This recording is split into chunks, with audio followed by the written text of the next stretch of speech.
Okay, so welcome everyone, and for those who don't know me, my name is Sanne. I'm the retail analyst at Canaccord, and I guess the reason I'm here is basically just to set the context from the retail analyst perspective. We naturally focus on the bigger companies, the Tesco Booker deal, or Toys R Us going into administration, or New Look CVA, but there's a lot of seismic shifts happening amongst the smaller retailers as well. And I think the consumers move towards convenience, and the growth in that market is widely documented, but I think a bit of personal experience kind of brings it to life. So I'm a born again convenience shopper. My North London High Street suffered from a post-credit crunch hangover, and in 2010 probably about a third of the high street was vacant. There was a desultory kind of Sainsbury's local there, the only real footfall driver there. We had a belligerent landlord who wouldn't reduce rents, but then eventually reality hit. Farrow & Wall came out, and we now have the vibrant high street with independents, with a butcher, a baker, and a fishmonger. And we seem to have come full circle with the supermarkets retrenching from those same big stores that were the death of the high street in the first place. And off pitch, around the corner from home, supplementing all of that, there's a budget with a PayPoint in it.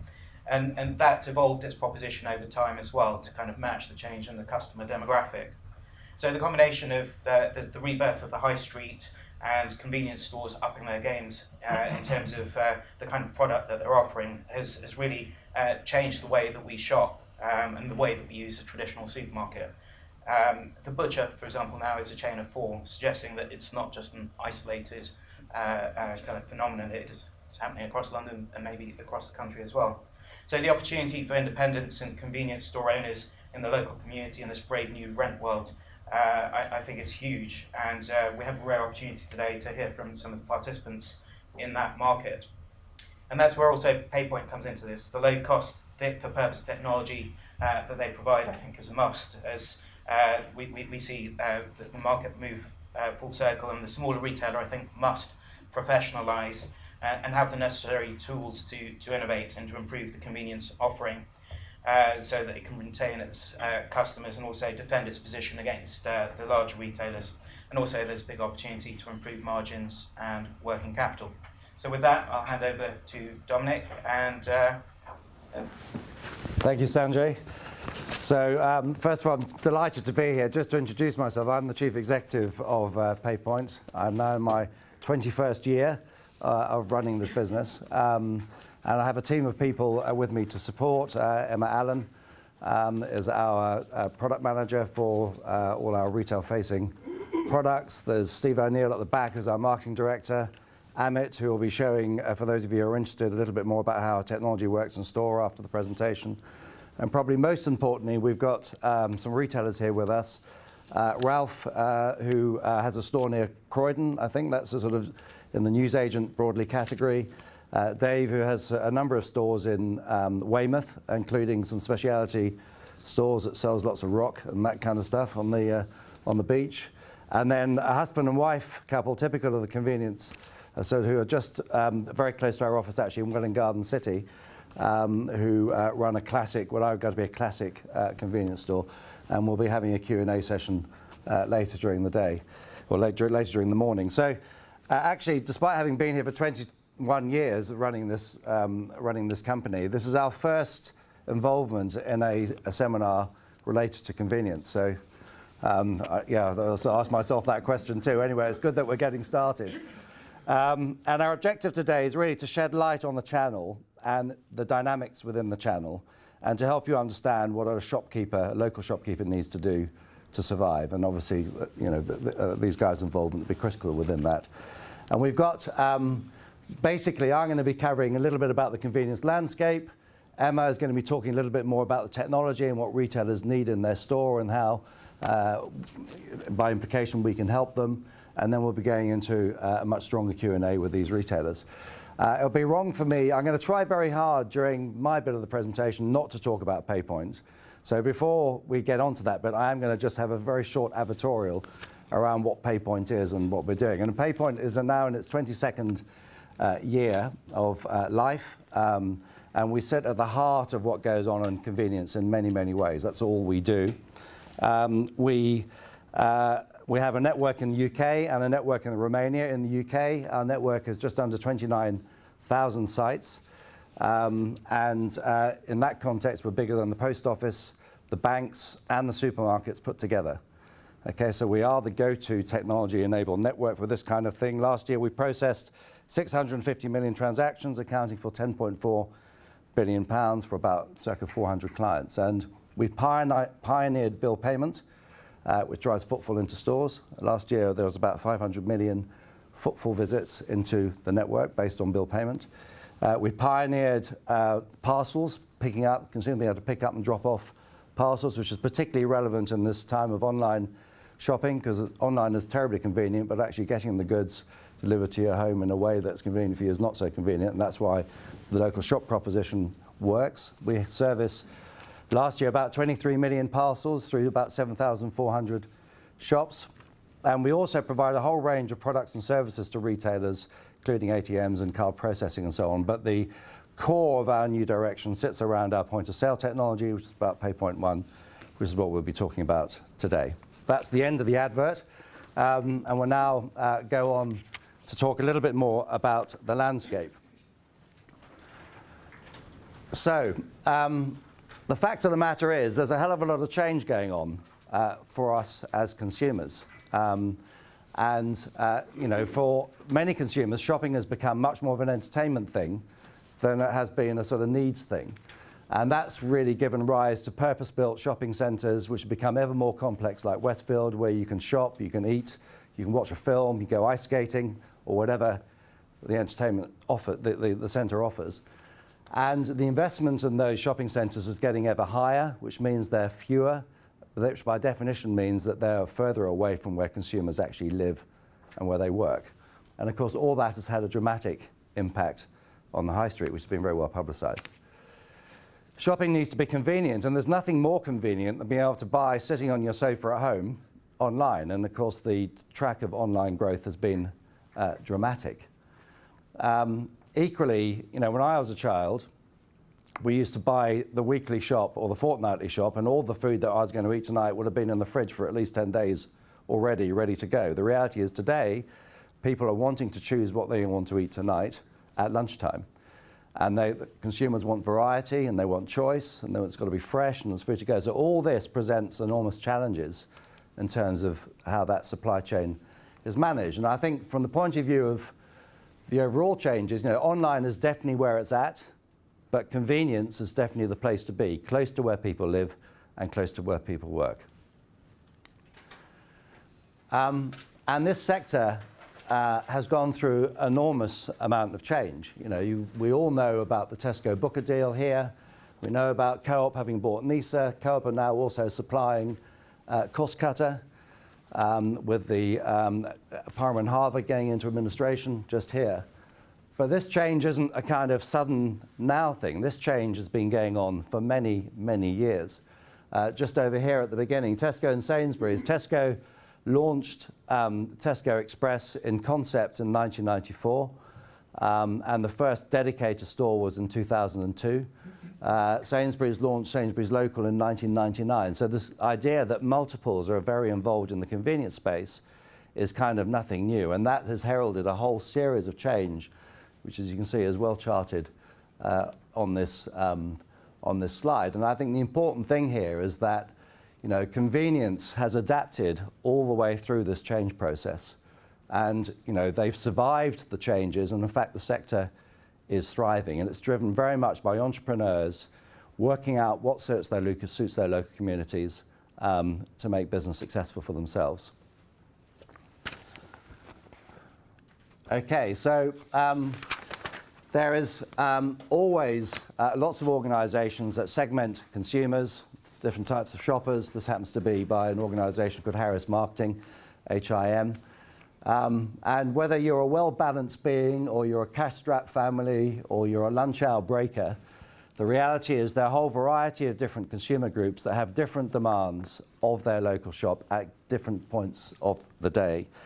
And convenience retailers, local shops, are ideally placed to service these consumer needs. But it does present challenges for those shopkeepers. And put another way, if you look at consumers from the point of view of age segmentation, there's been this talk about millennials, which is, millennials have always felt like a sector of consumer grouping that, that are always a long way away. The reality is they're kind of here now. In fact, they're about to become the average consumer shopper, convenience store shopper. When we then look at the impact of these types of consumers on stores, the range and the purpose of the store is beginning to change too. So it's been morphing more from the newsagent that, that many of us might recognise these local stores as having been, to having to cater for food to go. And this presents retailers with all the challenges you would expect in terms of stock management. And then when you look at it, consumer expectations, they're forever increasing. So you can see here the difference in consumer perception from 2014 to last year in terms of what they expect out of the store. They expect a faster speed of service. They expect the ease of shop to be easier. They expect the range of products to meet their needs to be higher, value for money and so on. In short, they expect a more welcoming environment, value in terms of the proposition. They expect to have a wide payment choice, a wide range of products and services, and in the round, a frictionless experience. So that's the consumers. If we just now dwell on the grocery retail structure and how all that works, and I'll take you through this gently. This is a sort of classic industry chart which leaves a little bit of explanation. So first of all, the UK grocery sector accounts for about 87,000 stores, plus online.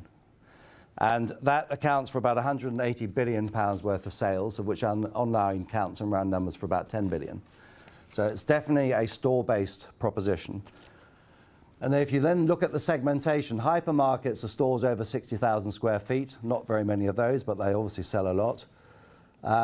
Convenience retailing, which is broken out in more detail, coming back to the breakdown in a second, relates to stores up to about 3,000 square feet. So supermarkets sit in the middle between hypermarkets and convenience stores, as by the definition. You then have a whole series of discount retailers, and these would include companies like Aldi and Lidl and the Pound stores and Iceland, like that. And then a group of other retailers, which in the context of these definitions would include the classic newsagents, what is known as CTNs, confectionery tobacconist newsagents, as well as bakers and off-licenses and specialty stores and all that kind of stuff. And if we then look at the convenience sector, so as I said, these are stores which are under 3,000 square feet. They benefit from privileged opening hours, Sunday trading hours, which allow them to be open when supermarkets, the rest of the industry is shut. They have, I only read this the other day, I hadn't really quite realised the definition as quite as I'm about to say it, but actually to be a convenience store, not only have you got to fit the size category, but you've got to sell 7 of the following products: alcohol, bakery, chilled, frozen, fresh, confectionery, fast food, fruit and veg, health and beauty, lottery and services, milk, news magazines and so on. So any 7 of those classifies you as being a convenience store subject to your size. They embrace a whole range of different types of store, which I'm going to come onto on the next slide in a little bit more detail. So that's the makeup, that's what the grocery sector looks like. In terms of sales, as you can see here, basically, in overall terms, this is a projection from 2017 to 2022. The sales are going to grow by 28 billion. And the beneficiaries of that growth, broadly speaking, fall into convenience, discount and online. And convenience share of that 28 billion is 7 billion. So this is a good place to be for convenience retailers in a growth sector, subject to how individual stores manage their affairs. And I think an important point just to note here is that a lot of independent retailers uniquely source products and range from local suppliers, which is obviously a clearly important dynamic in the way that this sector operates. So now moving on to the convenience sector. And one of the things which is remarkable is despite its size and despite the news around multiples, they only account for just over 25% of the sector. The rest of the sector are all independent retailers of one form or another. So up here you have forecourt operators split between multiple retailers and independents, moving through to co-op retailers, then multiple retailers, Tesco, Sainsbury, Morrison's, etc. You've then got a small group of multiples that are aligned to symbol operators, principally Spar, who own a number of their own stores. And then you have a whole range of symbol operators. So just to explain, these are independent retailers. They're as independent as unaffiliated retailers. They make their own decisions, so these are their own businesses. They decide what they want to buy. And they use a symbol operator, typically, in order to gain buying power, advice on range and store formatting, and credit facilities for the stock provided by the symbol operators, broadly speaking. But the bigger proportion are retailers that are genuinely completely independent. And what is interesting here, and the question I would ask, is why is it the multiples only have 25%? What is stopping them getting a bigger share? And the reality is it's the availability of shops of the size that they can make profitable, nearer the 3,000 square feet end of the equation. The average Tesco Express is about 2,300 square feet, just to give you some sense of size. With footfall in the area, given their high cost base, relatively speaking, to be able to support a profitable business. And where independents really survive is they're able to drive a profitable business in smaller store formats on a lower cost base than the multiples are, which allows them to be profitable in sites that multiples would never be able to be profitable in. And that's why the sector is dominated by independents, and I don't materially see that changing looking forwards. And of course, as we all know, convenience retailers, they look very different in terms of the outside, all sorts of different standards and looks. They look very different on the inside. This happens to be a new concept in Spar, which is a kind of food-to-go type deli, but nonetheless is in a convenience retailer. And their technology is very different. And actually, these pictures were genuinely taken last year. I'm not suggesting that most retailers still have the picture on the left, but it is out there today. And is a challenge for these retailers. Sorry. So the next chart is going to be my attempt to just explain a little bit about the channel. So at the top you have the providers of goods that ultimately get sold in stores, the CPGs or the FMCG companies like Coca-Cola, Unilever, Heineken, Kraft, whoever it would be. And obviously, with their multiple relationships, they'll typically have a direct supply to Tesco, to Sainsbury's, or whoever it would be. In some instances, they'll have, they would have used, no longer, companies like Pyro and Harvey to supply all their tobacco products. Okay? Wholesalers sometimes also supply direct to independents, but quite often they'll supply via a symbol operator like Cost Cutter. Okay, through to then, and they are a symbol group, obviously would have a large number of representation of independents as part of their membership. You then get a whole group of organisations like NICE, Booker and so on that actually are wholesalers effectively, but they're also symbol operators. So Booker would operate brands like Premier, Londis and so on, which is what you see on the fascia, but actually they sit behind it and they're essentially the same organisation supplying the independent space. And in some cases, like Spar, they're not only wholesalers and symbol groups, but they also own their own shops in some cases. Okay, so it's a complicated structure. And, and we obviously sit across all of those in some form or another, we PayPoint. And of course, multiples, they place huge investments in their stores and the supply chain. They're a highly complex organisation. They're very good on technology, very strong buying power, and they're basically data rich. They understand a lot about their business. They understand a lot about their consumers.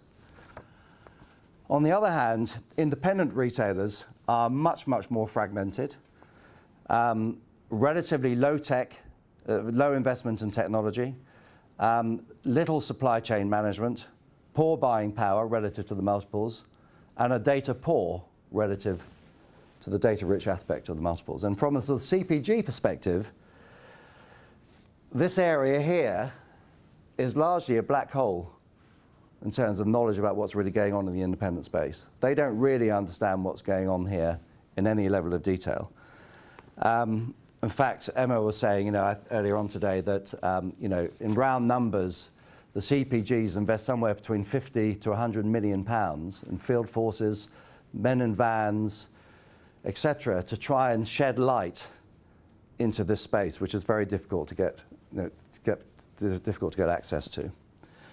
And I think that presents a big opportunity for the sector, for companies like us, for CPGs to actually try and shed light into this space and actually provide a more effective way of getting data and providing these independent stores with a better competitive base to be able to compete with the multiples. Does that all make sense so far? Right. So I just wanted to do a little bit of a snapshot, and this is really a sort of introduction, I guess, to the individual businesses that our retailers here represent today. But the average, insofar there is an average local shop of an independently owned. Typically they're nearer the 1,000 square feet size than the 3,000 square feet size that I mentioned before. They're small. They have a turnover of, say, about 1.2 million pounds per annum with a 20% gross profit on their turnover. Their average investment in the store is about £7,000 a year, and that competes for fridges and alarm systems and point-of-sale systems and whatever other capital requirements the store may have. Depending on how the retailers report their profit, circa £20,000 per annum. The average basket spend is just over £6. I think we'll probably all recognise that as consumers in terms of what we buy. But actually what is interesting here is the volume of customer transactions in an average month, say about 10,000 customer visits in a month. These are busy stores. There's nothing like standing in a convenience store and realising what real life is all about when you see consumers coming in, buying and serving their needs and so on. And most of the convenience retailers' costs break down in terms related to stock, the money they hold in stock, staff, depending on how staff are accounted for in the business, and costs relating to the building or the premises. Okay, so just to summarise my sector, there's clearly enormous change going on, which drives opportunity, and the change being driven by change in the consumer mind, change in consumer demand, and the way in which the channel is evolving. Convenience is definitely the place to be, or local shops are definitely the place to be, and that's driven very much by the opportunity presented for independence. But the independent retailers en masse need to rise to the challenge to compete with multiple. That means they need to embrace technology, improve their environments to make them welcoming for consumers, and make sure their range and the value is properly presented to consumers, i.e. the consumers find in these stores what they want. And I think this presents a unique opportunity for independent retailers, and obviously in association with that, a unique opportunity for us as a business. So I'd now like to hand over to Emma, who will no doubt say a couple of words about herself and talk about the technology in the store. Emma. Good morning, everybody. My name is Emma Allen. I am the head of product for the PayPoint One platform. I'm delighted to be here, having joined PayPoint last May. A little bit about my history. I have a background in retail. I worked for Esso Petroleum back in the late 90s when we were setting up the very first convenience supermarket stores on petrol forecourts, and then went on to do the negotiation with Tesco. I also have a background having moved from retail into retail store systems and then on to a pan-European merchant acquirer. So a lot of experiences coming together into one platform. So we talked a bit about the way the stores are operating. Like any business, retail stores have to balance the ability to drive income, attract new business with controlling their costs. And we've heard also that attracting new customers means getting the products right, getting the services right, things that they want, and being able to differentiate versus other stores and competitors within the area. And those new products and services are increasingly fresh food for tonight and for tomorrow, and that requires investment, and that's investment in refrigeration to store the product and to display the product, and systems in order to be able to handle short shelf life product, which is complex in its own right. So fighting for the investment that a store must make, there are many conflicting priorities. Multiples have set a lot of the expectations in terms of a nice, light, bright, clean store with the refrigeration, food very nicely displayed, but also featuring prominently on the list, as you can see there, are till systems that help a store become more efficient in the way that they operate. So I just wanted to spend a little bit of time talking about how till systems or ePal systems can do this for a store. And this is about being able to serve customers quickly and efficiently. So barcode scanning does this. You can serve a queue of customers. If you can imagine busy times of day, we've already heard 10,000 customers are served typically every month by a store, but you've got school kick-out, you've got lunchtime, you've got after work. You can have a lot of throughput at one time. So you need to be able to serve very, very quickly. And as you serve, you're catching information about what you're selling and what price you're selling at. And you can also manage promotions automatically. They're automatically applied. As you're capturing this information, you can start to manage stock, the margin on the product, whether that product's sold individually or whether that is sold on promotion. And managing margin is obviously a way of managing a profit. You're also capturing the information on what stock is going through. So giving you insight into be able to replenish stock at an appropriate rate.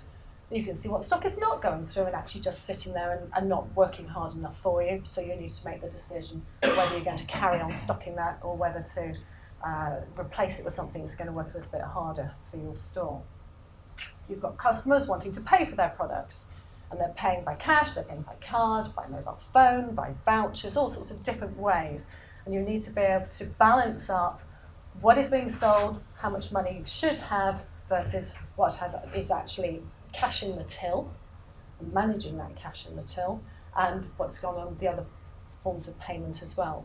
And you'll want to wrap that up at the end of the day or reconcile it at the end of a shift, so you can make staff individually accountable for what cash is in this till, and so it doesn't go walking.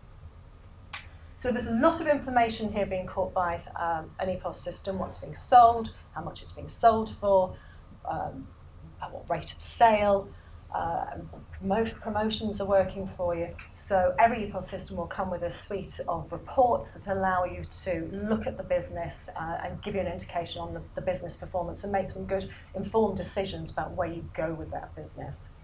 So you can see an ePal system is really quite an essential tool for any retailer to operate fundamentally. So interestingly, not every retailer is using an ePal system. As you'd expect, the multiples are very heavily into their technology, as Dominic's already said. But we have a third of independent symbol retailers, so those ones that are affiliated to people like Niso, Cost Cutter, and so on, who are still not using ePals. And of the unaffiliated sector, that is over half have not embraced the technology yet. So there's a significant amount of opportunity there of people who have not started on this journey, as well as those who need to improve in the way they're doing things with existing technology. So why have they not adopted ePals? Now, there are a number of reasons. There are a lot of entrenched behaviours out there with manual processes which have been developed over many years. They may have found technology too expensive or prohibitively priced, so they haven't had the the incentive to take that leap into technology, or they might simply be technophobes, not wishing to make that step either. But we're seeing things change as technology becomes more accessible, it becomes easier to use. Modern cloud-based technology is as easy as using your mobile phone, and we've all got one of those nowadays.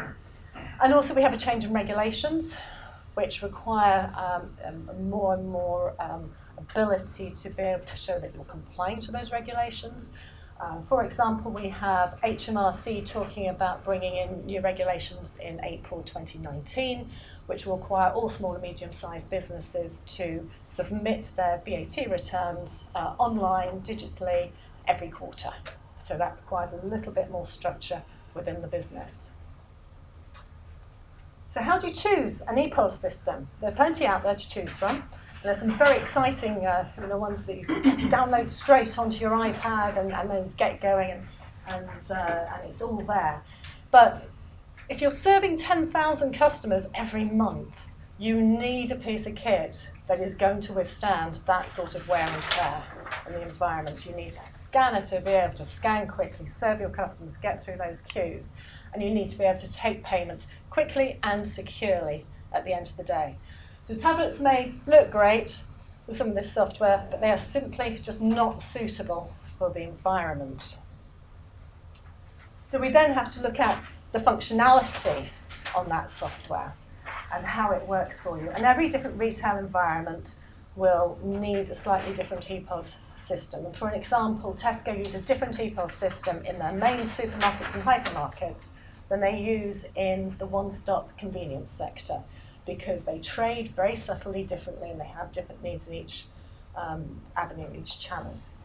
So the Oracle in the middle there supplied the one-stop ePOS system for many years, and it's typical of the sort of systems that Oracle provide. They create systems for multiples, whereby there is the concept of a head office that sets all the prices, that sets all the promotions, that controls all the stock, buys all the stock, and they put out the information to each individual store, lots and lots of stores who have to comply with this. And there's no autonomy at store level to go and buy whatever you like from the local area and set it up on the system and set it up with a price. It is all about compliance. So not suitable for this independent sector. They don't scale economically either, for obvious reasons. Then you get sort of cloud-based systems that, in two examples here, one that is very much targeted at hospitality sector, the other which is more sort of general retail boutique. They're sort of very, very different. They don't have links to the sort of places where convenience stores are buying their products. They don't have the ability necessarily to manage newspapers, which are complex in their own right. Happy to talk anybody through how you manage newspapers.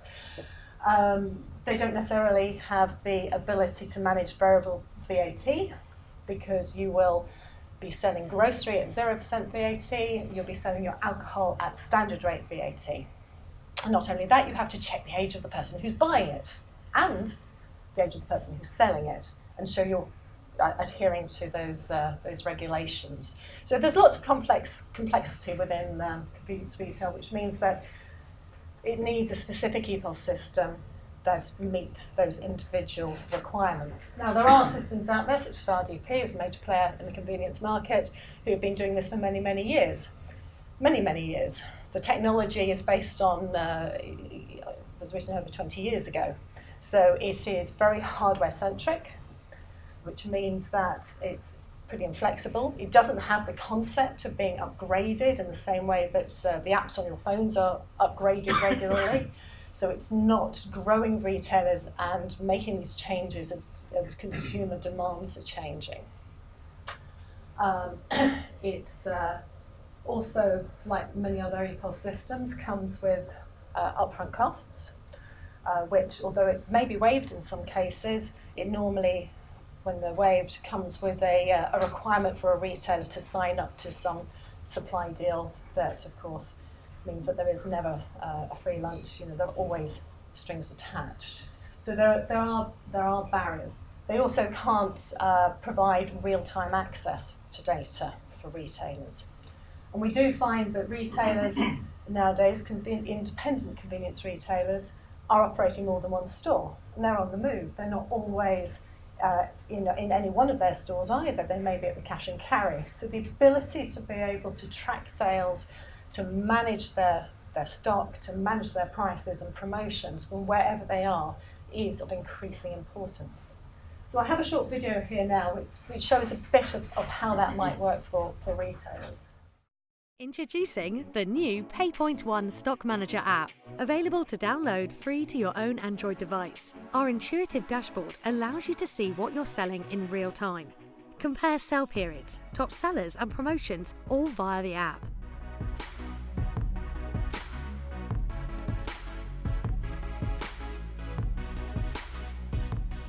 Giving you flexibility to update prices in real time with product scanning on the app wherever you are.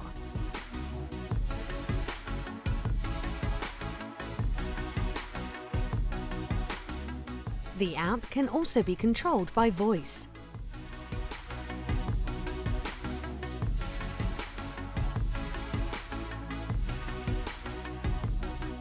Scan products and create shelf edge labels directly from the mobile app to print straight from PayPoint One or a local printer. Set up scheduled or ad hoc batches, change prices remotely, and send to print in-store for staff to update your price labels. Manage your inventory and stock counts, giving you full control over the stock movement of your store and sales. Monitor shrinkage and wastage to save you money. Create your cash and carry orders on an ad hoc basis or using our helpful suggested order feature. Book in stock directly from the cash and carry, ready to sell as soon as it arrives back in store.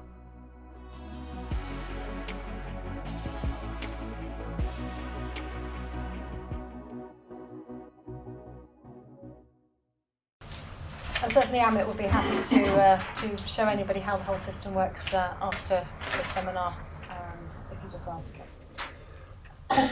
We recognise that convenience store stores come in all sorts of shapes and sizes, and in terms of operating models as well. And they have different requirements for technology and different experiences of technology as well. So everybody's at a different stage with different needs in terms of how they're moving through this adoption of technology to help them be more efficient as they go on. If you've got staff, you're probably using more technology than if you are an owner-operator and you are there every day in that one store. So to being able to provide the flexibility to adopt technology at your own rate is very valuable. Now, I've talked a lot about the benefits of technology, so I've got a couple of slides here which hopefully is just bring this to life a little bit in terms of the numbers. Very simplistically speaking, this is a small store which is turning over about 1.2 million, probably got about £20,000 invested in stock on the shop floor. Okay? An average achieved margin may be around 15 to 20% on the products within the store.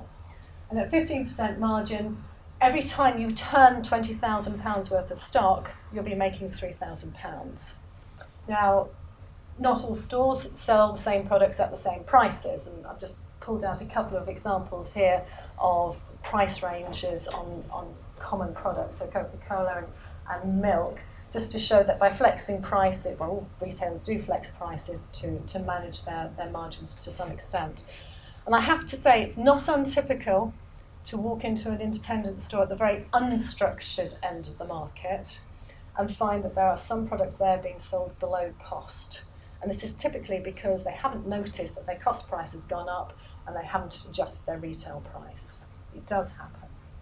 So by managing your margins and really being on top of it, you can move your margin up. And if you move from 15 to 20% on 20k's worth of stock, every time you turn it, you're going to be making an extra £1,000 on that. Very simple maths. Now, how often should you turn that stock is the next question. Well, the best practice in the independent convenience world is less than a week. So it's really getting that capital working very, very hard for you. Unfortunately, not everybody is managing that. If a retailer is turning over stock every 3 weeks, in a year they'll be making about £69,000 on that profit on that stock. If they can improve that by concentrating on the products that really are moving and perhaps managing out or replacing products which are a bit slower or reorganising the store, then by getting up to 2 weeks, you're up to over 100,000. And if you get to that best practice of less than a week turnover, you're doubling that again to over £200,000 stock. So knowing what you're selling and how you're selling it, how quickly you can turn it over is going to make a major impact to your profitability. So while you're managing stock, you really need to know what your shrinkage is, which is theft, your wastage, and your out of stocks are as well. And these figures I've pulled up here are from the Global Retail Theft Barometer, so they're average industry numbers, just to use them as an example. And I've taken the £1.2 million turnover to show what these are worth to a store. So theft, shrinkage, is about knowing what's going missing. Is it going missing through your customers pocketing it, or dare I say your staff as well? Wastage is about being overstocked. If you've got too much stock, particularly of short shelf life product, and we've talked about how the ranges are moving to more short shelf life as opposed to the ambient products that were typically stocked in the past, then if you don't sell it before it goes out of stock, out of date, then you have to throw it away. It's wasted, and therefore it's off your bottom line. So overstocks do cost a lot of money. Out of stocks surprisingly also do as well. If you're understocked, you're missing out on sales. And in the worst case, your customers will lose faith that you're ever going to stock it. You never got what I want in store, and you know what, I'm just going to go somewhere else. It's very important that stock is managed to really within an inch of its life. So we're very proud to say we have over 8,000 PayPoint ones out there across the UK at the moment. We consider it as a tool that will help convenience store retailers to really meet the challenges and make the most of the opportunities in a growing sector. Since its launch, we have processed 183 million baskets, so that's served 183 million customers. And we have processed 2.1 billion worth of stock going out there at retail. So there's a lot going through there. You can see we're growing very, very rapidly.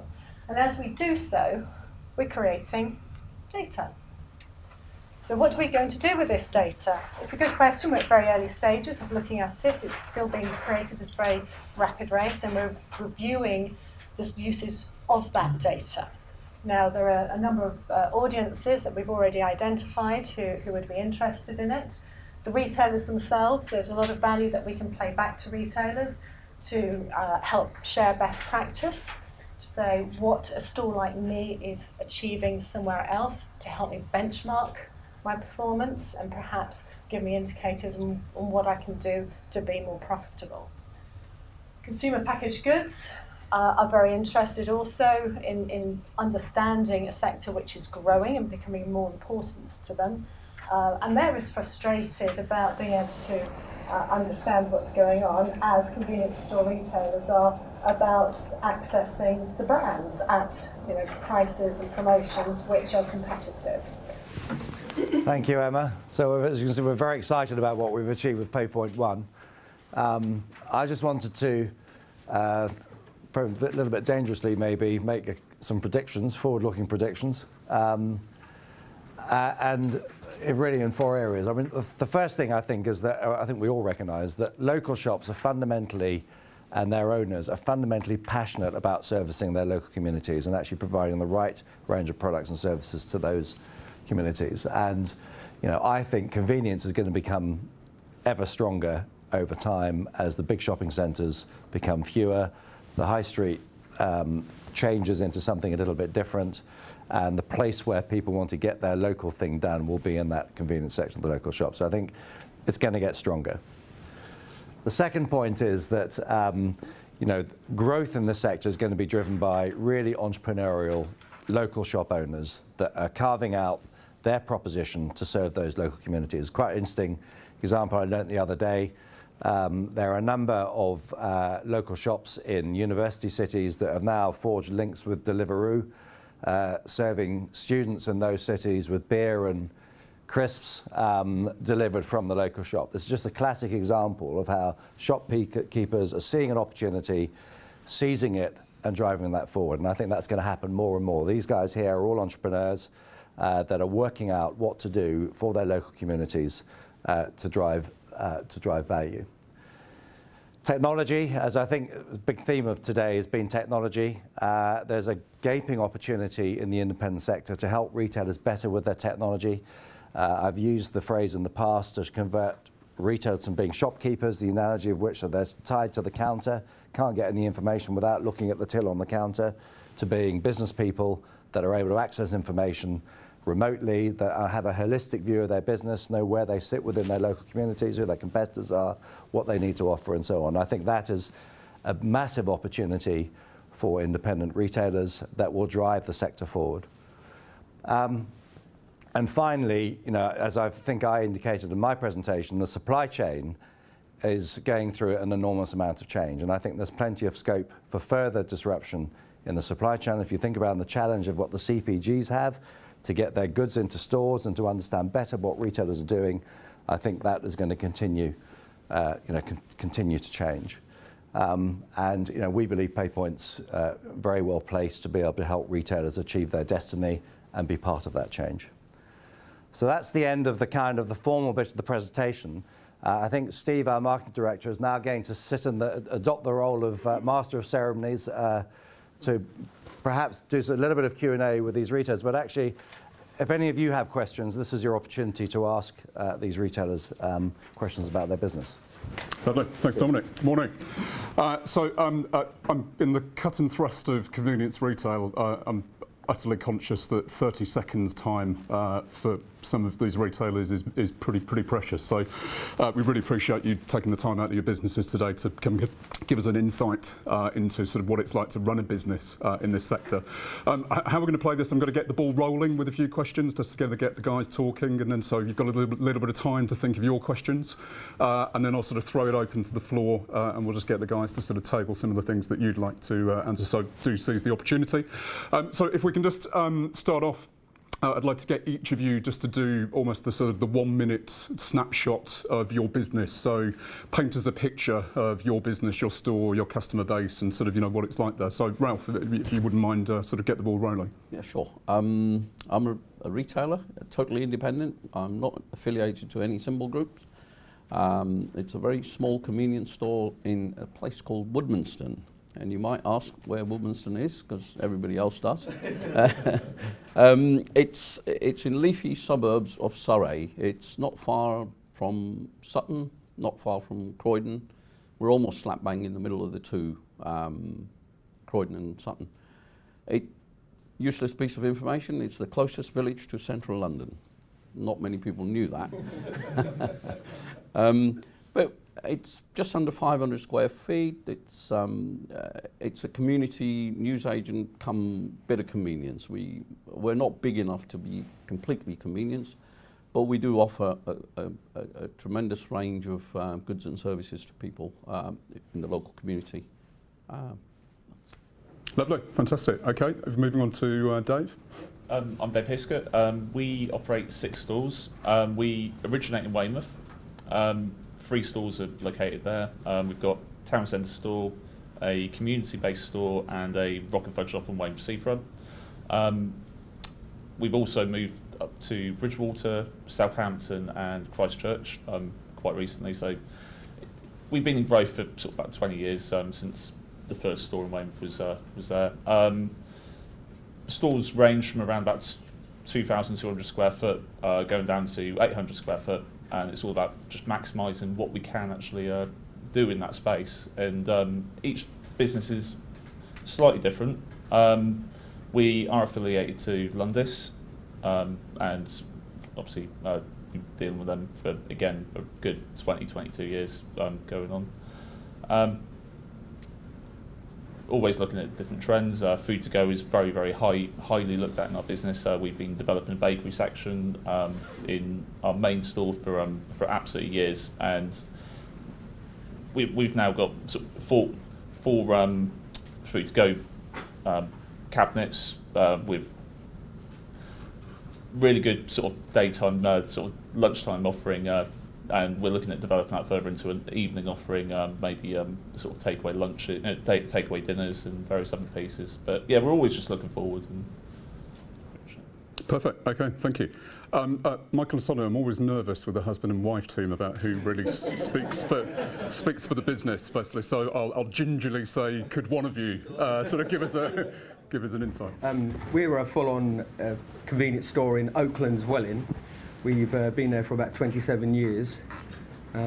We have a lot of customer base. We're a very busy parade. We have a florist next door, we have a butcher's, we have a newsagent next door, a hairdresser's, a fish and chip shop. We're very busy along that parade. We do lots of service in our store. We do lots of food to go, coffee, fresh coffee, all that sort of independent stuff you need in our store. We do a lot of stuff with PayPoint as well. We've had PayPoint Rapid in our stores. We've helped do the PayPoint One services in our store. We've just currently gone on to full PayPoint One services, so we should be able to check our stock and track our services a bit better through the app. But we're a full with our parents, we run the shop. We have done for the last 27 years. We're more of a family-orientated business, that we're like a hub for the community as well. So, you know, everybody can come to our shop, whether you just want to buy a pint of milk or whether you just want to have a chat with us as well. We'll always offer you something that you can get from us that you can't get from the likes of Tesco's or anyone else. But yeah, we're very fortunate to have where we are. We've had customers, Lewis Hamilton, Alicia Dixon, Ashley Young. We've had quite a few customers down there. We had Davy James has been in the other day as well, talking about football. We're all big Liverpool fans there, so we're quite happy that he pops in. Excellent, fantastic. Thank you. I didn't have a question about celebrity customers actually, so I feel like I've missed an opportunity there. So actually, Michael, you mentioned Tesco, and obviously, sort of over the last 12 months, there's been an awful lot of coverage, particularly around the Tesco Booker deal, which obviously sort of went through shareholder approval last week. I'm just interested in terms of, obviously, there's an awful lot of coverage, an awful lot of headlines, but I'm interested in your individual perspectives on sort of what that actually means for you right now, and maybe what it will mean sort of over the coming sort of year to 2 years. So maybe Michael, you're part of the Booker empire, sort of as a premier store. So I'm interested if you could... Well, it can only be a positive thing, because you know why are Tesco's joining with Booker? There's something there. They've seen an opportunity for expansion in the convenience sector. So it's early to say yet, because we haven't really seen what's going to be going on, but I think it's going to be a positive thing. There's lots of things that Tesco can bring to, you know, to the counter that we didn't have before with Booker. You know, there's lots of technology changes that are going on. So I think, you know, positive thing, more range, better stock, better buying power. So yeah, I think it'll be good for our sector. So Ralph is an unaffiliated independent, and often Tesco's sort of been pitched as the sort of the bad guy who's trying to sort of wipe you guys out. So what's your take? I mean, I think it's early days. I mean, clearly the independent sector have formed a view. I think some of the independents think that they might want to come into their space and take over a bit more of their space, which they haven't already cornered. On the other hand, I think there are a number of people who think, well, the super buying power will actually help them get better deals, which they'll be able to pick up at Booker's, because most of the independents will shop at Booker's, Best Ways, and those sort of independent. But I think, yeah, it could be a good thing. I think the other thing also is that Charles Wilson, who's an amazing CEO, has said to all the independents that, look, I've committed 5 years to this merger, and therefore, being a champion of independence, I think at least you're safe for 5 years. What happens after that, I don't know. Excellent. So I think linked into that, at the beginning of the presentation, Dominic was talking about some of the kind of shifting sands around shopper behaviour, consumer behaviour, and how you guys are having to get your heads around that in terms of sort of different customer demands. Dave, if I could ask you just in terms of the stores that sort of you're responsible for, I mean, what are you seeing in terms of sort of that sort of shifting customer demand and expectation, and what are you doing to react to that? Yeah. Again, it's a lot of it's about just understanding what all the trends are right now, being right on it, looking at social media, looking at what's going on. So craft beer, for example, we specialise in our town centre store in Weymouth. We've got a 8-metre run of specialist craft beer, and showing our passion behind that to the customers and getting that out on social media, that's helping a lot. But we saw that trend come in before it. We saw it developing, got straight on it. Protein as well, when that started becoming big, we got straight on it. And e-cigs, we were an early adopter of that.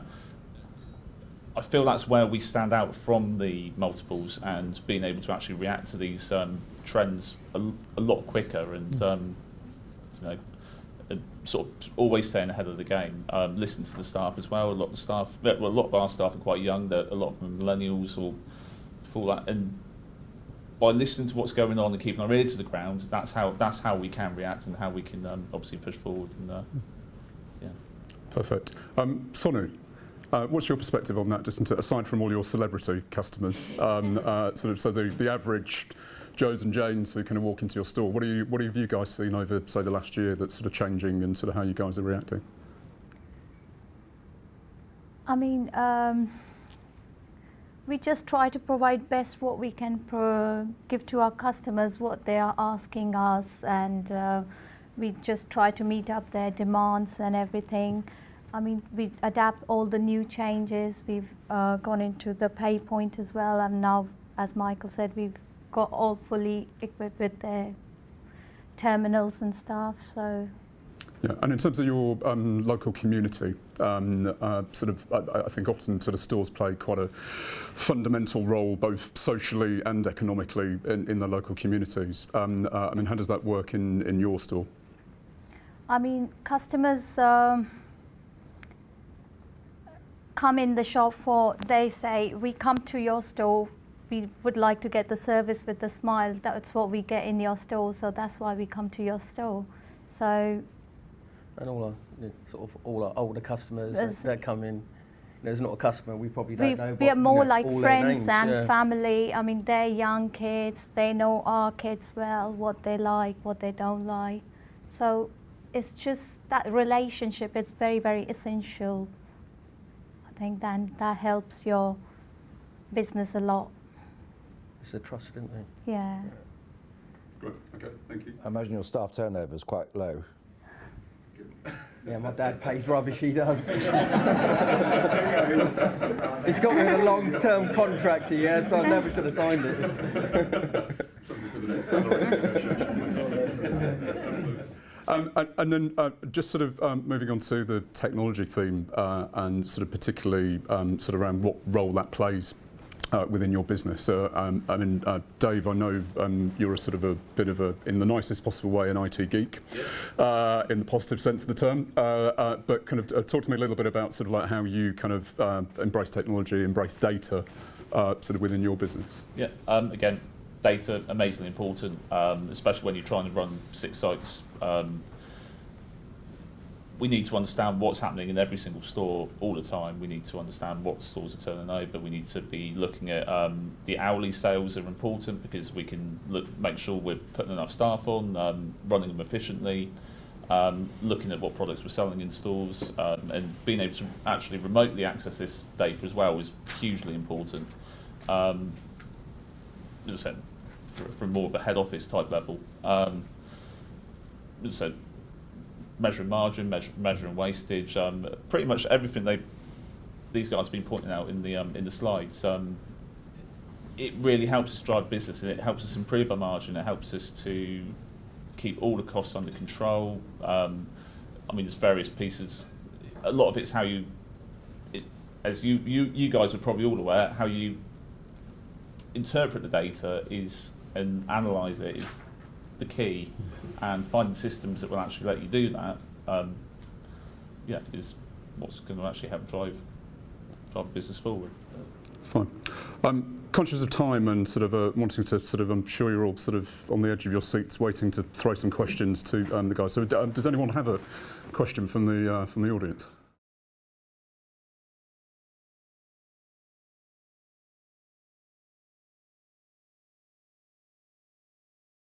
Currently, we use an RDP system, which we don't really get a lot of info of, but now we're on the PayPoint 1 Pro system.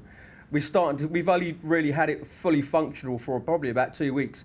We can start to see now the data that is giving us what the peak times are, what we should be having at certain times, and perhaps we could put something in store at those peak times that is relevant to that customer coming at that certain time. So it's new for us, but we have got the ability now to, from our back office and our mobile phones, to check what we should, and perhaps something we can expand on that. But for us at the moment, using that system, it's early days, but I can see it helping us further down the road. I think whether you've got one store or 6 stores or 10 stores or moving forward, we can have up to 4,500 products in our store at any one time, and understanding what's happening to each one of those products and how hard they're working for us is so important. I mean, as I said, we started in Weymouth. We now have 6 stores, but when we had 1 store, we still had an ePal system, and we were still looking at data then. And again, hourly sales, you can't do everything by instinct. It's not viable anymore. And obviously moving forward the market, we're now open 6:30 in the morning till sort of 10, 11 at night. We're not there all the time. Again, the instinct piece from back in the day when it was an independent retailer opening at 9 a.m, closing at 5, it's not that sort of market. So trying to actually keep on top of what the store's doing, how it's performing, where the opportunities are. That, to me, as I said, that's why ePOS is important.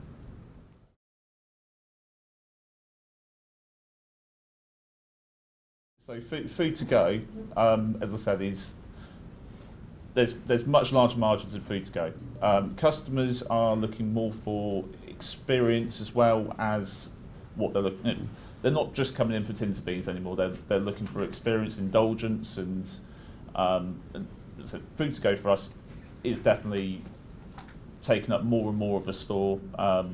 We can be looking at 50s. Refrigerators. Over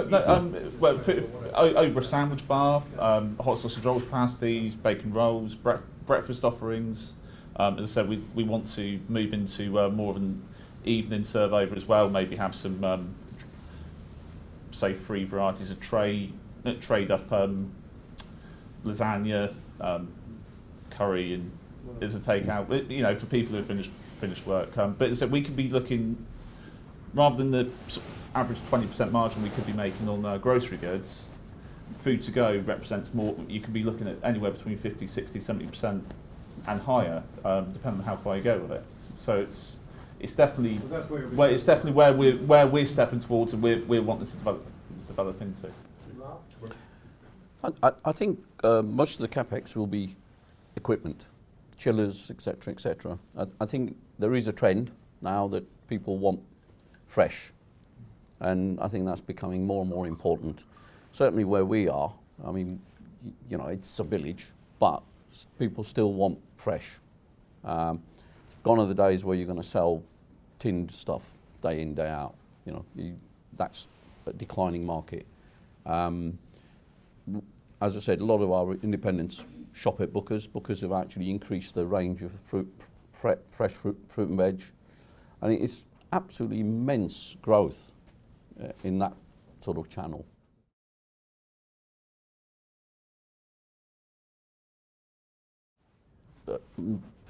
Certainly from our perspective, not really, because we have a very local community. They all walk to us. You know, I mean, obviously you'll still get a few people drive sort of 200 yards to the store. And that always happens. You know, we got a local school. You'll still get parents driving their kids to school when they could have easily walked it. But there is that, because they're coming in and out, you know, the question of delivery perhaps isn't, you know, we deliver newspapers, and that's great because a growing population, we've got quite an aged population in the village, retired people, so they enjoy a newspaper. And I'm sure the trend will be, sooner or later, the newspaper industry will die, or it'll sort of, it's on a decline anyway, but it'll flatten out somewhere along, you know, a much lower level than it is now. I am aware of, so it's not something we've adopted as of yet. I am aware of a retailer in Glastonbury who, oh, sorry, not Glastonbury, Cheltenham, and he started with Just Eat. He had a, similar to us, he does an in-store offering over the counter sausage rolls, rolls, breakfast offerings, etc. And he's developing. He's and ended up running a C-store with Just Eat as well, and he's doing fantastic business out of that. He's now gone into Deliveroo.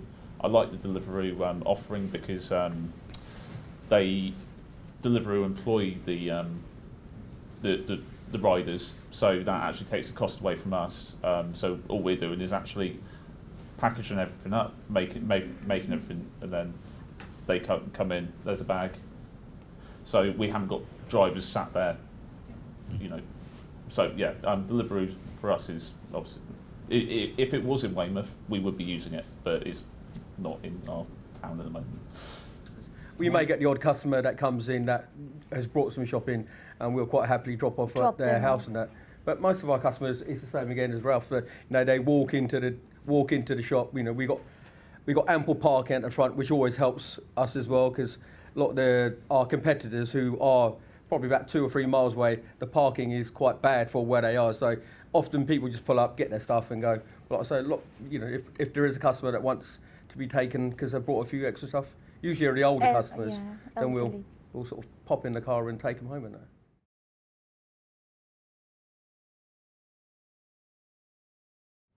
I think if you look at the independent channel, I mean, we've got some really fantastic retailers, and we've also got some very poor retailers. They're all our members, so we've got to try and educate them. Certainly with technology, I think some of them are technocrats, dinosaurs I call them, and you know, they just don't want change. They've been in the business 30 years, they're just killing the time now. Their kids have grown up, they don't want to run the stores, etc., etc. So they're not interested in that. And I think you just cannot change that. Right? But there are some really good independent retailers who are now coming up through the ranks, the younger generation of retailers, and they are very clued up on technology. I mean, you know, I went to one store. I was judging for another awards, and the guy has actually got heated panels in the ceiling where the fridges are. Now, when you stand in front of a fridge, it's cold, so people don't spend an awful lot of time in front of the fridge. But this guy's decided that, well, if you put heated panels, he's not going to feel cold, she's not going to feel cold, they'll stand there a bit longer, maybe purchase more goods. And you know, that's the kind of stuff that is really out there, and you know, you have to be really on the ball to look at that. But just coming back to the EPOS systems, I mean, we were talking about this last night, and I said, well, you know, some of us stock one particular item for, say, Mrs. Brown or Mrs. Smith, who, you know, and I use I think the peas pudding. You know, peas pudding is dead, right? Well, you know, but we sell. You heard, yeah. But we sell. Not in your store. But we have it for one customer, you know, and I think, you know, looking at the data, you think, well, gee, you know, we spent X amount of pounds on this big case of peas pudding, and it's taken, I don't know how many weeks to get rid of that stock. And, you know, that kind of information is valuable, and you can then utilise that space for something more, maybe have a double facing of something else that sells quickly. And I think that is important for us in the convenience sector to get, you know, to grips with. Okay, fantastic. I'm going to call it sort of a day for that. Thank you to our sort of retailer panel. And I'm going to hand, yep, thank you. And I'm going to hand back over to Dominic for sort of a broader Q&A and if there's any other questions from the whole presentation.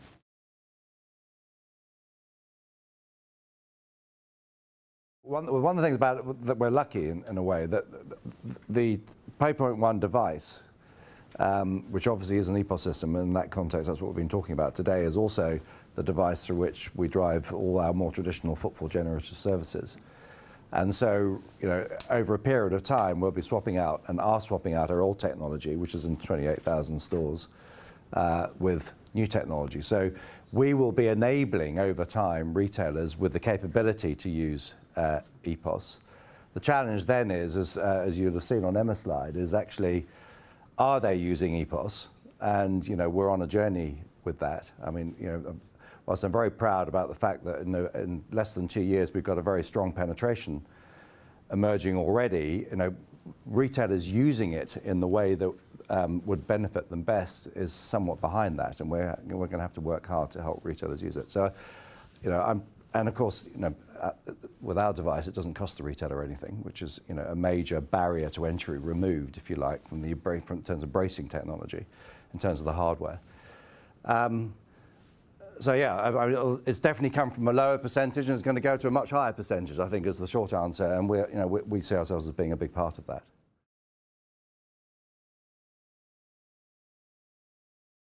We're at the beginning of a journey, is the short answer. You know, in aggregate, we've got a lot of data, as I think Emma showed on her slide, but you know, we're just trying to work out what sort of concentration of data you need to be interesting for a CPG company that will motivate them to want to invest more in the channel, to persuade retailers to scan more and do more, as it were, with that data. And so, you know, we're at the early stages, I'd say, of a journey, and we're you know, we hope over the next few months to start to answer those questions more explicitly ourselves. Great. Well, it's been a massive privilege to have our retailers with us today. There's nothing, as I think I said during my early bit, and there's evidence here, there's nothing better than sitting down with a local shop owner to really understand what goes on in society. And, you know, the service that independent retailers and you four are great examples of that, you know, is provided with just enormous passion and enormous enthusiasm and fantastic entrepreneurialism, as I think you've seen. And there are many other examples out there of retailers that do this every day of the week, which is why I think, you know, this sector is really grounded in the future of the way shopping is going to take place, and, you know, a really super opportunity for you guys and for us to work together. We've got a complete demonstration available to you of how our EPOS system works. If you want to sort of touch and feed it, we'll obviously take you through that. But thank you all very much for coming, and I hope this has been of value to you. Thank you.